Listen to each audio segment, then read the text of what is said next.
আসসালামু আলাইকুম, কেমন আছেন সবাই? আশা করি আল্লাহর রহমতে বেশ ভালোই আছেন। আমিও আলহামদুলিল্লাহ বেশ ভালোই আছি।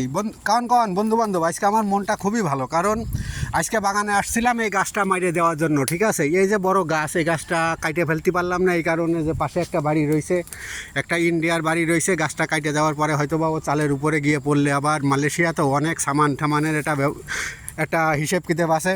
তারপরে একটা মোটরের দোকান থেকে 5-8টা টায়ার নিয়ে আসছিলাম, 8টা টায়ার জ্বালাই দিছি। দেওয়ার পরে এই গাছটা মনে করেন আস্তে আস্তে সে নিজেই মরে যাবে। ঠিক আছে, এই গাছটা পরবর্তীতে আমার আর কোনো সমস্যা করবে না। আর একটা বিষয়ে আমার মনটা খুবই ভালো, যে এই যে দেখেন, এই একটা গুইঘাইরাল সাপ। ঠিক আছে, এই গুইঘাইরাল সাপটা আমার সর্বনিম্ন কমপক্ষে হলেও মনে করেন যে আমার 50টা মুরগির বাচ্চা খাইয়েছে, ছোটো বড় মিলয়ে।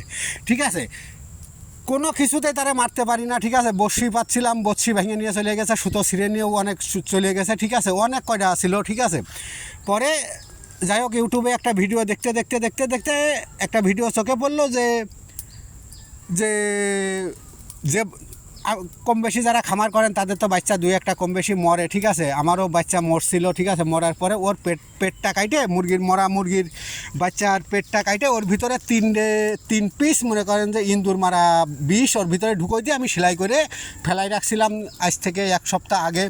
তবে কারণ যেহেতু প্রাণীটাও অনেক বড়, ইন্দুরের বিষটা তো অনেক ছোট, দেরিতে কাজ করছে। তবে দেরিতে কাজ করলেও যাই হোক, আলহামদুলিল্লাহ আমার খুবই ভালো লাগছে যে আজকে আর নেই। এ যদি না থাকে মনে করেন আমি নিরিবিলি যে কোনো জায়গায় গেলে অন্তত মনটা ভালো থাকবে যে কোনো কিছুতে আমার হাঁস মুরগি এসে ধরলো কি না। তা যাক, এ মরে গেছে। ঠিক আছে, এ বহুত ক্ষতি করছে আমার। যাক, মনটা আমার আজকে খুবই ভালো, এর পিছনে আর আমার দৌড়ানো লাগবে না।